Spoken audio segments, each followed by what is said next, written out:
forget. We all got that little pop-up message.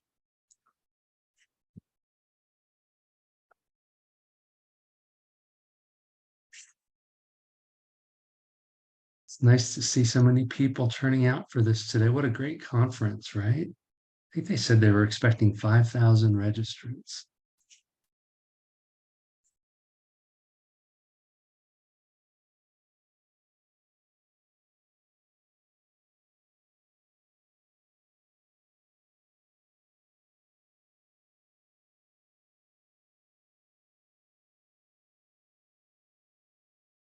All right, 3 o'clock. We will begin. Hello, everyone. My name is Peter Bromberg. I'm the Associate Director at EveryLibrary and EveryLibrary Institute.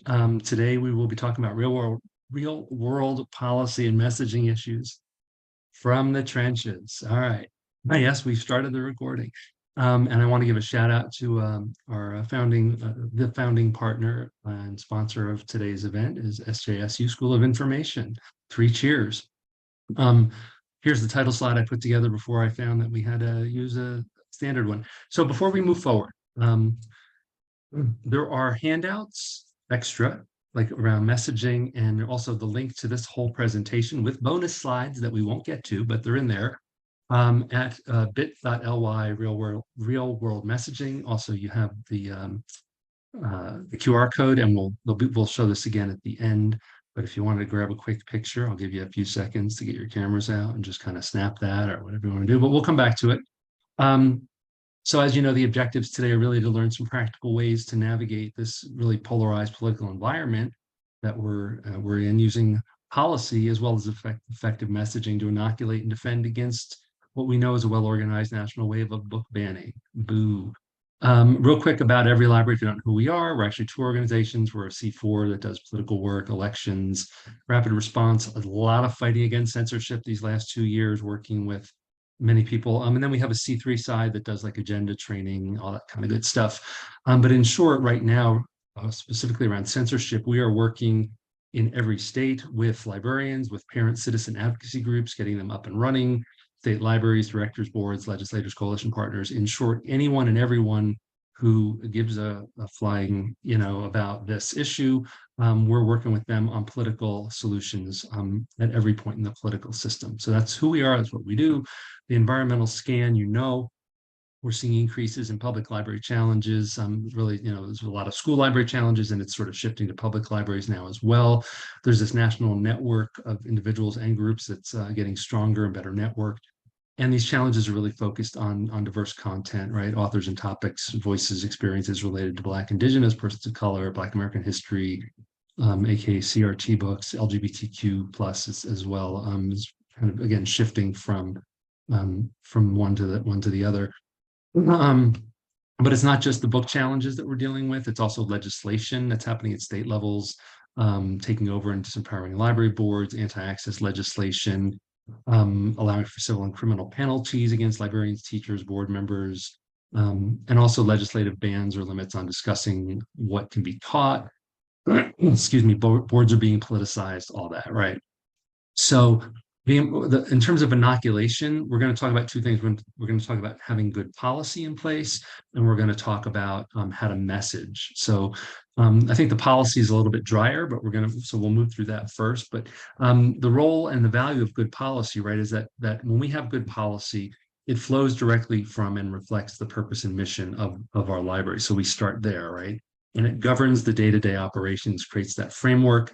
And if it's done right, it's going to ensure compliance with laws, local, state, federal, and regulations.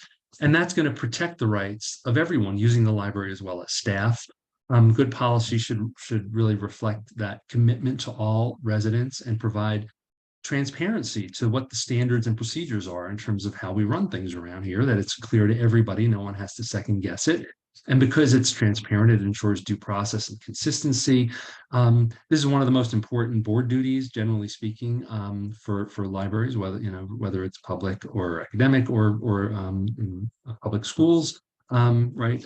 Boards will make these policies. So it does require the full understanding and support of all board members. So that just an FYI, right? I mean, like you gotta be talking to your board members and making sure that they're well trained and have good relationships with them too. Um, to get to a good policy, to get to them to, to revise or to pass. So what does a good collection development policy look like? Generally speaking here, right? Literary quality, right? Does it have the, good attention from critics, reviews, awards, popularity? And you want to bake these in so you can point back to it when a challenge comes up, right? The expertise, reputation, qualifications, and significance of the author, but also of the publishing company, the producer, the, et cetera. If it's music, video, whatever, um, good reputation, that the content as a whole in your collections are going to reflect a wide variety of perspectives and authors. Obviously, accuracy, currency, timeliness, and validity are very important. Perhaps you want to have something in your collection development policy that says we give weight to local or self-published, independent, and small producers to make sure that we're getting that mix of voices and also that local flavor. Format is going to be important, right? The physical quality of it, is it going to fall apart? But also the appropriateness of it, resources and formats that meet the needs of everyone, including users who might have some limitations or constraints. So audio, braille, what you have, for your community, what are the formats that make sense? So obviously the cost and the quality and the efficiency of vendors, and whether or not there's subscriptions and standing orders for popular materials, things like that. You want to bake these all into your collection development policy, again, for transparency. Everyone understands this is the mix of criteria and qualifications for how we make a decision about whether or not something ultimately, winds up on our shelf, whether ultimately we expend a limited resource to put that material on the shelf or make it available electronically, right? So broader strokes, we're going to just broaden out now. We want to aim for a balanced, diverse, and inclusive collection that has a variety of ideas, information, stories, and experiences, considers a need for all subjects covered and viewpoints expressed, anticipating needs, right? If there's a hot topic coming down the pike or items that we know are going to be published. Also considering public demand, right? Maybe we don't get something, but if we get a request, we're going to put weight on that. Doesn't mean 100% maybe we're going to get it, but we want to put it in our policies that that's going to be something that we're going to consider strongly. And then the availability of the same or similar materials in other libraries or agencies. So if someone's asking for something esoteric, right, we say, well, we don't have that, but really that's more of an esoteric, something we can get from the university down the road or across the state line. Or if we're a smaller library, we'll get that from the larger county systems through interlibrary loan. So we're not going to spend money on it. Just not appropriate for our collection given our budget, right? So sum it up. What are the elements of a good policy? Comes down to, is it good? Right? Is it good meaning, is it well-reviewed content? Is it trusted author publisher? Is it good meaning, is it physically well constructed, in terms of the format? Is it good meaning, is it accurate, timely, or valid? Or is it still saying that Pluto's a planet, right? Is it affordable? The cost or the discounts in bulk purchasing, all that stuff. Is it reflective of a variety of perspectives, and is it accessible right, like in different preferred formats? So those are the different ways in which we start to subdivide that big question of, is it good, meaning is it worth spending our money on? So those are the things, both specifically and generally, that you want to bake into your collection policy. Now let's talk about the reconsideration of materials policy, aka the challenge policy, because this is where, I guess where the rubber hits the road a lot, right? This is where it's really important to have a good reconsideration of materials policy, because when those challenges come in, you've got a framework for dealing with them, right? So it should reference the selection policy first and foremost, right? It says, when we get a challenge, we're looking at that selection policy and we're going to determine, did we follow that policy, yes or no, right? So it should reinforce that selection is based on the merits of the material and the value of the collection. It should stress that the use of materials by patrons is an individual matter. You want to bake that in right there, right? So you say it explicitly. And it should also note that the responsibility for children or teen use of materials rests with their parents or guardians, or as we sometimes say, that library does not act in loco parentis. It places limits on who can initiate a process. We see a lot of libraries who don't have this in place. So anyone and everyone is just bogging them down with challenges. Limit it so that only residents in the library's funding jurisdiction may initiate the process. You can also add to that, or paid card members, but my suggestion is limit it to people who are in the library's funding jurisdiction, and only they can initiate a process, right? A simple common sense boundary there. And this is one that oftentimes either we don't have it, or we don't, if we do have it, we don't actually like make people honor it. But requiring that a patron has read, listened to, or watched the whole work.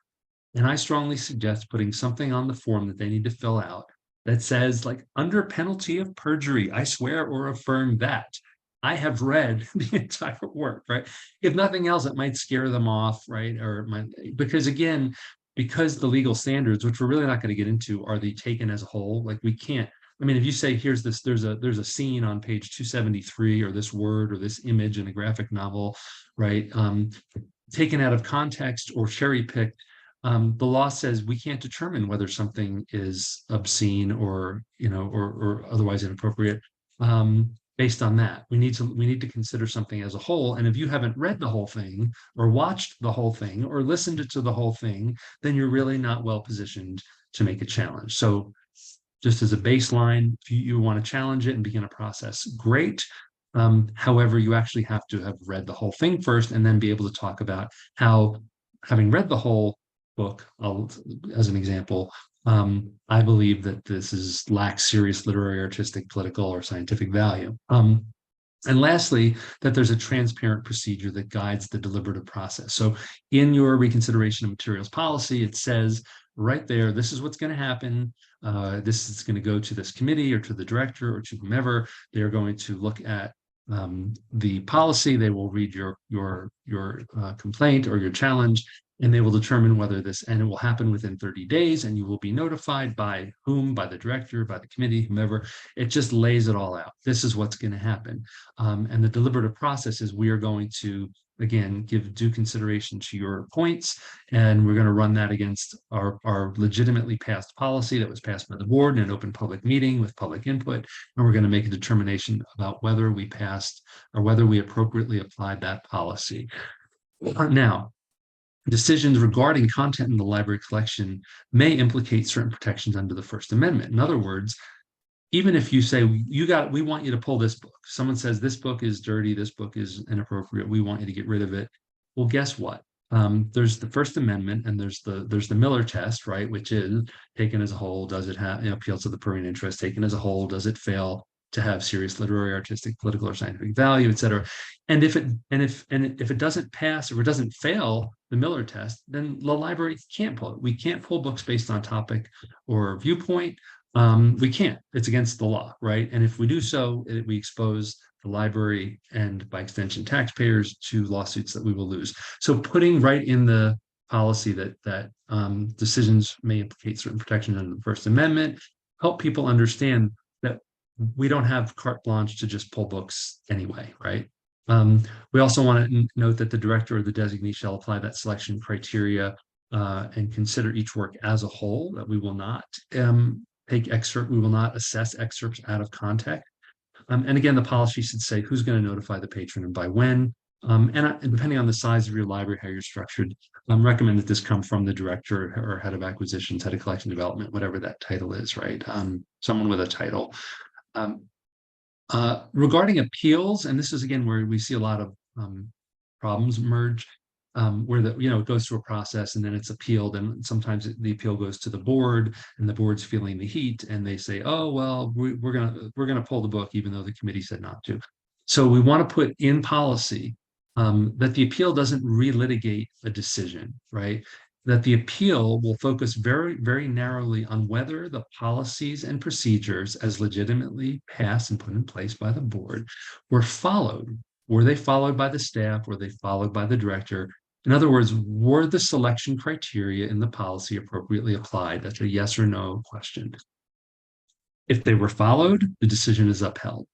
If they were not followed, the board, and it's usually a board, sometimes it's a director that has an appeal, and then a board, should sort of remand that back to the director, if it's from the board to the director, or the director back to the committee, and remanding it back and say, you didn't apply the policy correctly. Please look at line this, and this of the policy, and give more due consideration, right? This is sort of how appeal courts, right, when they kick it back to a lower court, and say, we think you didn't look at this part of the law clearly enough, and we invite you to reconsider it, right? But this is a real possible danger zone, particularly for boards. Um, Again, because they're feeling political heat and pressure and people are screaming at them, and they go ahead and just overturn decisions. So this is why putting in the policy that we're only making a decision about whether the policy was appropriately applied. And if it's in there, and that gives the board some cover to say, well, look, we got your appeal, but this is the decision that we're being faced with, right? Here's our policy, here's your complaint, and we determined that policy was appropriately applied. Right. And then that just gives them some cover there. So that's policy. Let's talk about messaging. This is maybe in some ways the juicier part of the presentation here, or part that you can begin to apply tomorrow or later today if you need to. So I want to talk a little bit about this idea of the three languages of politics, which is the title of a book that we'll get to in a moment by Arnold Kling. But the point of this is that we have to tailor our messaging to the audience in front of us, that we have to recognize, right? And we do understand as people, right, as adults, that not everyone that we're going to talk to cares about the same issues or sees the world in the same way that we do. So Arnold Kling wrote this book, The Three Languages of Politics, and his motivation for this was to help us communicate with each other. It wasn't to manipulate each other or to convince each other, but very much as like if you're in another country where you don't speak the language, there's that that block in communication, and how much better it is if we can speak each other's languages, we can translate so that we can understand each other. Now, in this model, Arnold Kling suggests that there are these three sort of main worldviews or lenses by which we experience reality. And then there's language that kind of maps to our lenses and our worldviews, so that there's a progressive worldview or lens. And progressives tend, again, just broadly speaking, to see the world as like kind of people with power and people who don't have power. And right, there's people who are vulnerable, or historically oppressed and marginalized, and feel are motivated by language around equity and social justice. And I, as well as statistically 90+% of the library profession, fall into this worldview of progressive. There's also a libertarian worldview and lens. And libertarians really look at the world as one of liberty versus coercion, particularly by the government, and really strongly support individual rights, liberty, small government. And so speaking to liberty, to gumption, kind of pulling yourself up by your own bootstraps, self-direction, get out of my way, don't just I'll rise or fail on my own, blood, sweat, and tears, right? That's libertarian. And then conservative see the world fundamentally as kind of like civilization versus barbarians at the gate. And so there's a strong support for so-called Western values, traditions, morals, law and order, right? We hear about family values, things like that. So speaking to our shared culture, shared traditional American values, patriotic language, things like that are going to appeal more to conservatives. Now, all of these values, I think, like all of us hold all of these values and can appreciate the value, but it's where do we put more weight, and where do we tend, what's the lens that's going to sort of color what we're experiencing, right? And here's the good news, is that we can talk about libraries and even talk about book challenges in any of these languages. And here's an example, right? So if we're speaking to progressives, we might say, having books representing traditionally underserved, marginalized communities helps kids see themselves represented in a positive way and helps others build understanding and empathy. So that's how we might talk to progressives about book banning and book challenges. The reality is progressives are on our side, as it were, like are strongly supportive of access and intellectual freedom and strongly opposed to censorship. Which means that if we're talking this way, as many of us do, and this is one of the challenges, no pun intended, is that we're already speaking to the choir. So we have to be mindful of who are we speaking to, and are we just using the language and the arguments that appeal to us? We're already convinced. Now, if we're speaking to libertarians, again, speaking to self-direction and liberty, we might say something like, the library as an arm of the government really shouldn't be determining what people should be reading.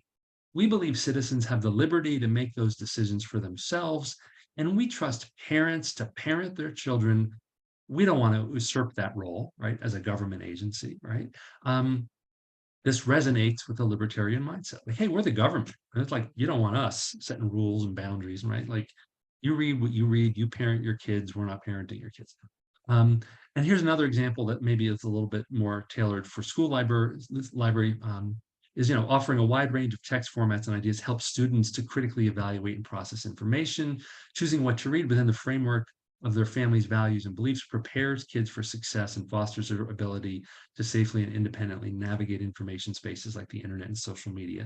Again, I left out that close quote. But again, we're talking about, this idea of appealing to self-direction, liberty, all that. Conservatives speak to American values, strength, law, and order. So here's an example. Our policies that protect access to legally published materials are guided by a century of law and are based on the First Amendment of the Constitution of the United States, which also protects our freedom of religion. And our founding fathers believed that these bedrock rights needed to be protected for Americans to thrive and prosper. We don't want to chip away at the First Amendment. So we're kind of connecting this to freedom of religion, right? We're talking about our founding fathers. We're talking about this is based, guided by a century of law, long tradition. We use the Constitution of the United States, right?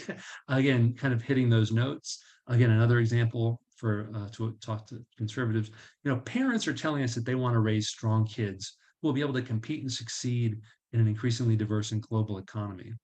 It's important to them that their kids learn as much as they can about the world, the good, the bad, and the ugly, so they'll be well prepared for career success and to be leaders in our community. These are messages that resonate strongly with a conservative mindset. So again, the danger here, and if you're, I don't know, I know I date myself when I have the little Lost in Space robot here in Danger, Will Robinson. The three people get that? I don't know. But Danger, Will Robinson, we as a profession have created very progressive language around libraries because we tend to be very progressive. So again, we're just talking about libraries in a way that reflects our own worldviews, our own lenses, our own biases, which is fine. But we have to be mindful of that and not only talk about libraries that way, because we're going to default to it. We're going to default to talking about it within our own particular worldview and lens. So we have to know what our own default worldview is and intentionally use language that will appeal to others. And look, it's tough to be a librarian, I imagine, who is a conservative, especially, and to some extent a libertarian, because 90+% of us are not that. And there's probably a lot of librarians that keep their head down and feel like they're not a part of the club and they can't speak up. But these are our translators. We need people in the profession who have who are more moderate or who are more conservative, because they can say, you can't talk to, look, I'm in Utah, I'm in a red state, originally from New Jersey, but I'm in a red state for the last 9 years. When I'm meeting with legislators, and I'm doing a lot of that right now, I can't talk to them as if I'm talking to a legislator in New Jersey, or even as I'm talking to, someone at an ALA conference over a drink or lunch, right? I have to talk to them in their language, or we are not going to achieve our policy objectives, right? And we're not selling out our values and we're not selling out our mission, because in the end, we're trying to achieve policy objectives, right? We're trying to fight censorship. We're trying to advocate for library funding. We're trying to advocate for having professional certified school librarians.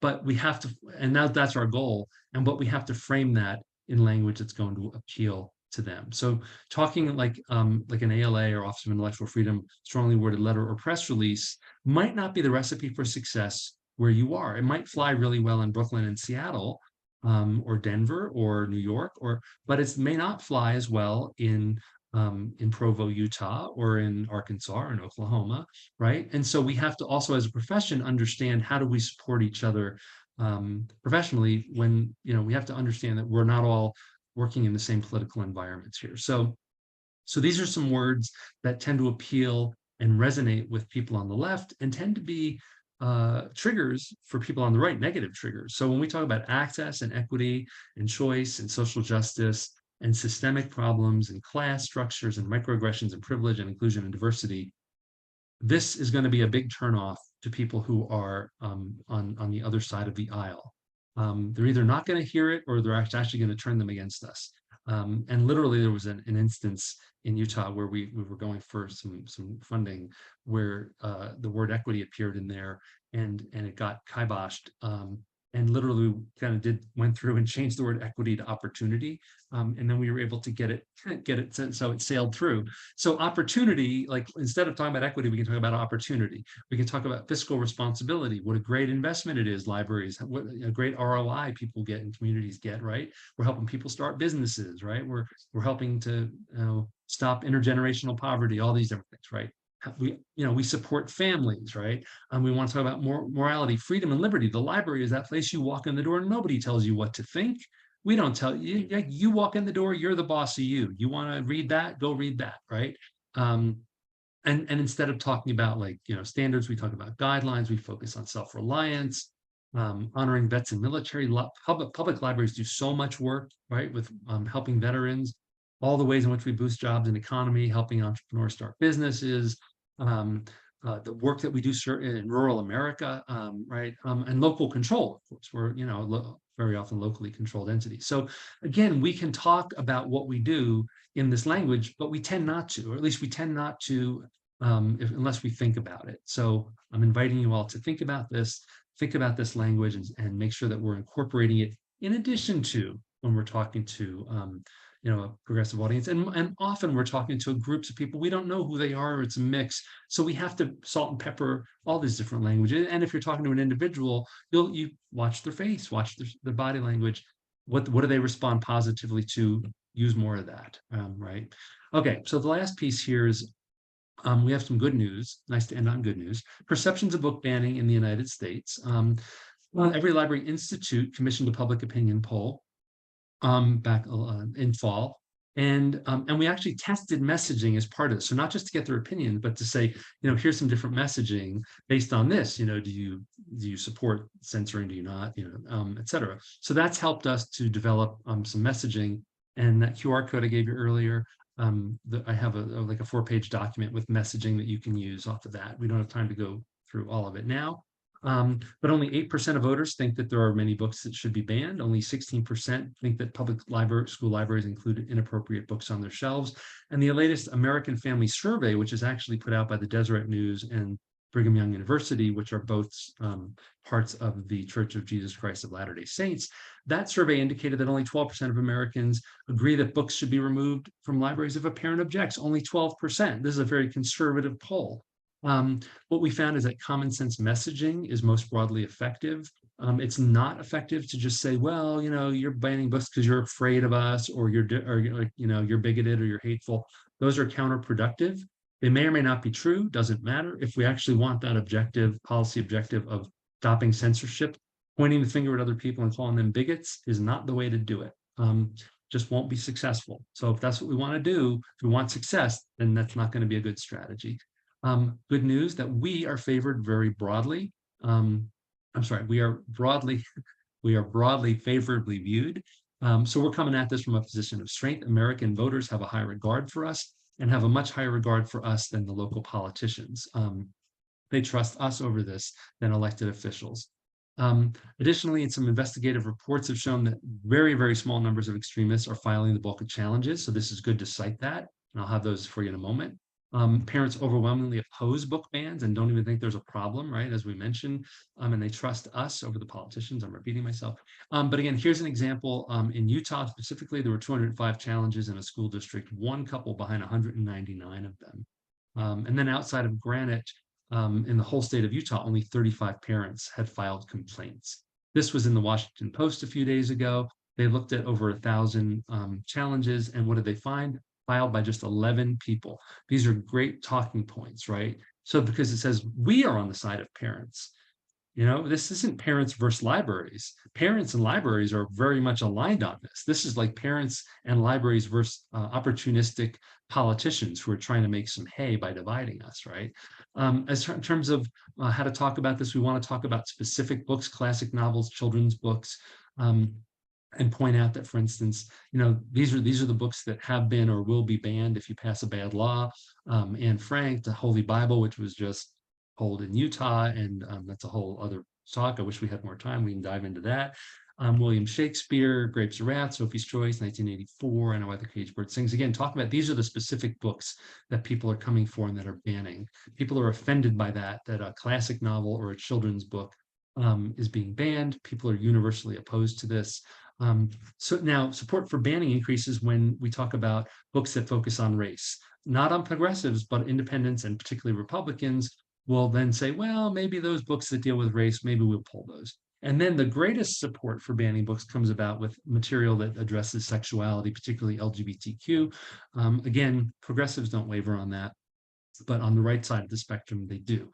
So we don't want to get into an argument necessarily about LGBTQ books. We know that those are the ones that are being targeted, but if we're arguing about those, depending on the context and your local politics, we might not be winning. We really want to focus on the children's books and the classics. So talk about politicians as short-sighted is effective, saying that they're racist or homophobic is less effective. And then lastly, this possibility of charging library employees with crimes is very worrying among Republicans, Democrats, independents, everybody. And we should talk about how this is happening around the country. People are filing police reports, police are showing up. We're tracking these obscenity laws across many states, and we're at the end, right at 3:30 here, so I'm going to leave this up for a moment so you can get those resources again. And again, past this, there's some bonus slides. There's also a couple of documents in here that will give you more messaging that you can use and practice, as well as some additional materials. So with that, I'm just going to say thank you, and we're at time.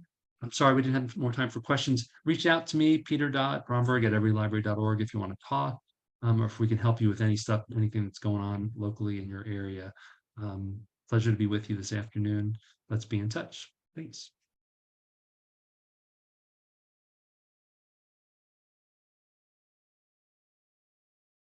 And we're going to stop the recording.